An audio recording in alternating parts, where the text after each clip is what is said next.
आइए देखते हैं लघु बीजाणु जनन किसे कहते हैं। तो नर युग्मक या फिर कह लीजिए पराग कणों के बनने की प्रक्रिया को लघु बीजाणु जनन कहते हैं। अब ये नर युग्मक या फिर पराग कण बनते कहाँ हैं? तो नर युग्मक पुष्प के नर वाले भाग अथवा पराग कोश में नर युग्मक का निर्माण होता है या फिर पराग कणों का निर्माण होता है। तो पुष्प का ये नर वाला भाग है, आपको पता होगा, इसको कहते हैं पतंतु। ये है आपका पराग कोश। तो पराग कोश को जब हम बीच से काटते हैं, इस तरह जब हम बीच से काटते हैं तो पराग कोश में हमको यहाँ 4 परागधानियाँ दिखती हैं। 1 2 3 4, ये 4 परागधानियाँ हैं। इन 4 परागधानियों में से हम एक परागधानी का चित्र हमने यहाँ पर बनाया है। देखिए, इस परागधानी का चित्र आपको बनाना आना चाहिए। परागधानी के चित्र में देखिए बाह्य आवरण, जो हमने रेड से दिखाया इसको कहते हैं बाह्य आवरण। और फिर दिखाया मैंने हरे पेन से मध्य स्तर को। मध्य स्तर में 3 लेयर हैं, 1 2 3। जो मध्य स्तर है इसकी जो बाहरी लेयर होती है इसको कहते हैं इंडोथीसियम। ठीक है। और जो यहाँ अंदर एक तीसरी लेयर है, इस लेयर को कहते हैं टेपिटम।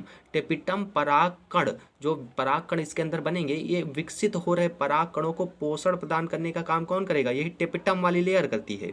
तो आपको एक परागधानी का चित्र ये बनाना आना चाहिए। आप देखते हैं कि ये जो परागकण है इनका निर्माण कैसे होता है। तो सबसे पहले एक आती है अधा स्तरीय कोशिका। अधा स्तरीय कोशिका बड़ी होकर किसका निर्माण करती है? प्रपशु कोशिका का निर्माण करती है। इस प्रपशु कोशिका में जब समसूत्री विभाजन होता है तो 2 प्रकार की कोशिकाओं का निर्माण होता है। एक को कहते हैं प्राथमिक भित्ति कोशिका और दूसरे को कहते हैं लघु बीजाणु जनन कोशिका या फिर पुंग बीजाणु जनन कोशिका भी कहते हैं।